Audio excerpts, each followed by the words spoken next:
ఈ ఘటనపై మరిన్ని వివరాలు మా ప్రతినిధి శ్రీకాంత్ ప్రత్యక్ష ప్రసారం ద్వారా అందిస్తారు. ప్రేమోన్మాది దాడిలో తీవ్రంగా గాయపడిన మధులిక ప్రస్తుతం మలక్పేట్లోని యశోద ఆసుపత్రిలో చికిత్స పొందుతుంది. భరత్ అనే ప్రేమోన్మాది కొబ్బరి బొండాలు నరికే కత్తితో మధులిక మెడపైన, కడుపు, చేతిపైన గాయాలుగా దాడి చేయడంతో ఆమెకు తీవ్ర గాయాలయ్యాయి. రక్తస్రావం అవడంతో చుట్టుపక్కల కాలనీ వాసులు ఆమెను గుర్తించి వెంటనే ఆసుపత్రికి తరలించారు. విషయం తెలుసుకున్న పోలీసులు కూడా సంఘటన స్థలానికి చేరుకొని దీనికి సంబంధించి పూర్తి ఆధారాలు సేకరిస్తున్నారు. అయితే దాడి జరిగిన సమయంలో పక్కనే ఉన్న ప్రత్యక్ష సాక్షి మనతో ఉన్నారు. ఆయన అడిగి మరిన్ని వివరాలు తెలుసుకుందాం. ఏం జరిగింది అసలు ఈ ఉదయం 8:15 సమయంలో ఏం జరిగింది? కత్తి పట్టుకొని వచ్చి ఆ పాపని నరికింది సార్. ఆయన ఎందుకు అంటే నీకు ఎందుకు అని చెప్పి నా మీద కట్టి నేను గుంజి కొట్టిన సార్. ఆ పాపకు అప్పటికే తెగింది సార్. తెగవారికి కొట్టవారికి కత్తి కింద పడేసింది సార్. మళ్ళీ నేను కత్తి గుంజుకొని నేను పక్కకు పెట్టేసింది సార్. పెట్టారు కొట్టవారికి పరిగెత్తింది సార్. మళ్ళీ ఆ పాపనేమో అట్లనే ఉరికింది సార్. అక్కడ ముంగల దాకా రోడ్డు మీద దాకా పాప ఉరికిపోయింది. అట్లనే చెయ్యి పట్టుకుంటా వెళ్ళిపోయింది. ఇక అంతనే మళ్ళీ మేము ఆడిపోయినాం. పోలీసులో కంప్లైంట్ ఇచ్చినాం. ఈఆర్కి అందరూ వచ్చారు. అంటే ఫస్ట్ మధులిక, భరత్ ఇద్దరు గొడవ పడుకుంటే ఇక్కడికి వచ్చాడా లేకపోతే ముందే కత్తి? అంటే ఆ పాప గొడవ పడ్డారు సార్. అక్కడ గొడవ పడ్డాక పాప ఉరికొస్తుంది గల్లీకి.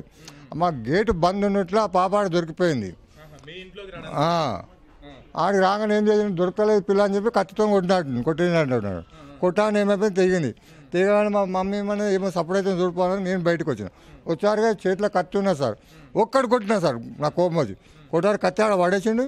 ఒకటే ఉరికింది సార్. ఇక పాప మళ్ళీ లేచి సార్ ఇట్లా పట్టుకొని అక్కడ దాకా ఉరికింది సార్. ఆ పాప నేను ఆ కత్తి గుంజుకొని పక్క దాసపెట్టినా సార్. లేకపోతే ఆ పాపను మొత్తం చంపేస్తున్నాయి సార్. మొత్తం తెగిపోతుంది. ఈ మధులిక, భరత్ తెలుసా నీకు? చిన్న వాళ్ళు ఇక్కడనే బస్సులు ఉంటారు సార్. వాళ్ళు ఇక వస్తుంటారు, ఇట్లా కానీ దారిలో పోతుంటారు, చూస్తుంటాం సార్. మనం అంతకుమించి మనకి ఏం తెలియదు. ఏమైందని ఏమో అడగలేకపోయినా సార్. ఆ పాపను చూసారుగా రక్తంకు నాకు ఇక్కడ అర్థం కాలేదు. ఇక కత్తి గుంజుకున్నా దాసపెట్టేసిన సార్. ఇక పులుసు వాళ్ళు వచ్చి నాకేమో కత్తి ఎందుకు పట్టుకున్నారండి సార్. ఈ కత్తి పట్టుకోకపోతే మొత్తమే చంపేసి ఇక కత్తి నేను పట్టుకోవాలి కదా సార్ అని చెప్పి కత్తి తీసుకొని పక్క పెట్టినా. మళ్ళీ పోలీసు వాళ్ళు రాగానే కత్తి ఇచ్చేసిన సార్. అంటే అతను నుంచి కత్తి లాక్కునే ప్రయత్నం నువ్వు చేసావు, లేకపోతే వెంబడి అమ్మాయిని తెగిపో సార్. ఒక మెడ ఇది సగం ఇట్లా కోసారికి ఏం చేసినా ఉరికిపోయి కొట్టినా సార్. అది కొబ్బరి బొండం కొట్టే కత్తి సార్. అది ఇట్లా ఇట్లా మరల్చుంది. ఆ కత్తిని కొట్టి ఒకటి కొట్టారు, కింద పడిపోయినాడు. పడిపోయిన కత్తి తీసుకొని ఇంట్లో తీసుకొని పక్క. ఆ అమ్మాయి ప్రస్తుతం ఎట్లా ఉంది అంటే అప్పుడు వెంబడే పరిస్థితిలో ఎట్లా ఉండేది? అప్పుడు బాగుండేది సార్. మాట్లాడేదాకా అంకుల్ నా చంపేస్తారు అంకుల్ అనేదాకా అన్నది. అన్నాక ఆ పాప ఎట్లా పోయిందో సార్. ఆ రోడ్డు మీద దాకా పోయింది ఆ పాప. అంతనే పోలీసు వాళ్ళు వచ్చారు. ఇక రాగానే అంతా బ్లడ్ అంతా ఫోటోలని తీసుకొని ఏం చేసిన మళ్ళీ ఆలే అన్నారు. అంతా కడిగేసి అంటే కడిగిన సార్. ఇప్పుడు భరత్ ఎటువైపు పారిపోయాడు? భరత్ని పట్టుకునే ప్రయత్నం చేయలేదు? ఇట్లకి వెళ్ళాలి ఎవరు చేయలేదు సార్. ఇక్కడనే రోడ్డు దిక్కు ఉరికింది సార్. ఇక మళ్ళీ వాళ్ళు ఇంకో వాళ్ళని ఉంటారు, రిలేషన్ ఉంటారు, వాళ్ళ ఇళ్ళ కాడ ఉంటారు సార్. ఆయన ఆడిక్కడ వచ్చినా నేను బట్టి చేస్తా సార్. సంఘటన జరిగిన వెంటనే అక్కడే భరత్ ఆమెపై దాడి చేస్తున్న సమయంలోనే అక్కడే అదే కాలనీలో పక్కనే ఉండే ఒక వ్యక్తి కూడా వెంటనే స్పందించి భరత్ చేతిలో ఉన్న కత్తి లాక్కోవడం వల్ల మరింత ప్రమాదం తప్పిందని కూడా ఆయన చెప్తున్నారు. అయితే ఇక్కడ చూడొచ్చు, ఇక్కడే మధులిక నివాసం ఉండే ఇల్లు. మధులిక ఈ ఇంట్లోనే సత్యానగర్, బరకత్పుర కాలనీలో సత్యానగర్లో మధులిక ఈ ఇంట్లో ఉంటుంది. ఈ ఇంట్లో రాములు అతను ఈ కుటుంబ యజమాని రాములు. ఆయనకు 3 కూతుర్లు.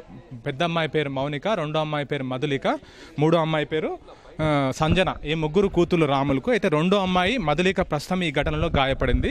ఈమెను భారత్ అనే వ్యక్తి గాయపరిచారు. ఇక్కడే భరత్ ఇల్లు కూడా మనం చూడొచ్చు. ఇదే కాలనీలో జస్ట్ పక్క ఆపోజిట్ ఎదురుగా ఉండే ఇంట్లోనే భరత్ నివాసం ఉంటాడు.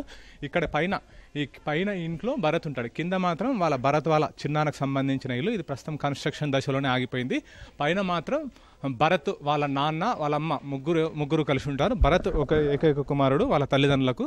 అయితే ప్రస్తుతం డిగ్రీ మొదటి సంవత్సరం చదువుతున్నట్లుగా కూడా ఈ బాధితురాలి వాళ్ళ అక్క మౌనిక చెప్పింది. అయితే గత 3 సంవత్సరాలుగా భరత్ ఈమెను వేధిస్తున్నట్లుగా కూడా మౌనిక చెప్పింది, బాధితురాలు వాళ్ళ అక్క. ఎందుకంటే ఇదే కాలనీలో చిన్నప్పటి నుంచి కలిసిమెలిసి ఉన్న వాళ్ళం కాబట్టి సాధారణంగా మాట్లాడుతూ కలిసిమెలిసి ఉండేవాళ్ళం అని చెప్పింది. వాళ్ళంతా కూడా కలిసిమెలిసి ఉండేవాళ్ళు.